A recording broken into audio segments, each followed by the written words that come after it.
malamig na umaga dito sa Japan. Nag-snow. Mayroong snow ngayon. Ayun, kita nyo ba? The Yuki? Haruki? Where's Gatsby? Where's Gatsby? There! Mayroong snow. Ah, no! Dame! Ay.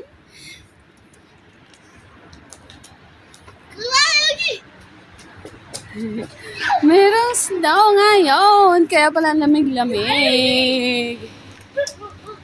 Buti na hindi ganun kalakas, sana tumigil na siya mamaya.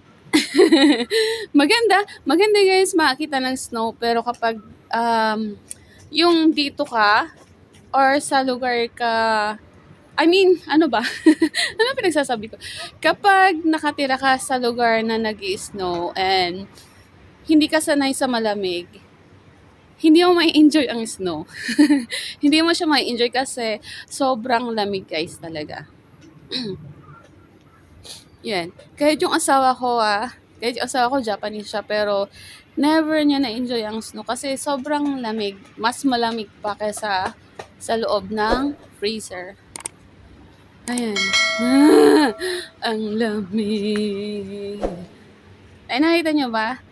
Nakita nyo ba yung snow? Nag-i-snow. Ay, akala ko walang snow ngayong season kasi tawag nito yung There's gonna get it. Oh yeah, show it. Wow. Pulita. Grabe. Ang lamig. Grabe. Bumaba kami para makita namin yung snow, and at the same time para paihiin yung aso namin. Ayan. Yun. Ano namin sinasabi ko kanina?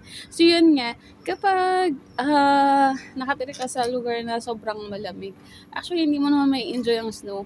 Masarap lang siyang tingnan, masarap siyang panoorin kapag nasa TV or nanonood ka ng movie or sa YouTube.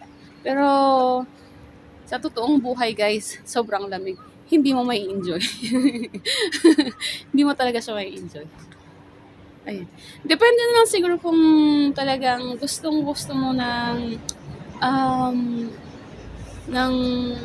snow. Gusto mo maglaro sa snow. Ayun, siguro okay. Pero yung kagaya ko, o kagaya ng karamihan, ayaw nila ng It's going to be Yuki. Ayan. It'll be Yuki soon. Sundan natin yung aso ko na makulit. Ayun. Naglalakad. Sundan natin guys. Ang lamig talaga. Grabe. Yung kapag nagsalita ka, umuusap din. Kita nyo ba? May usok. So, ayan lang guys. Quick video lang. At yung aso ko ay, ayun. Humihi. Quick video lang kasi sobrang lamig. Papasok na din kami sa loob. So, bye again. Thank you for watching. Bye guys.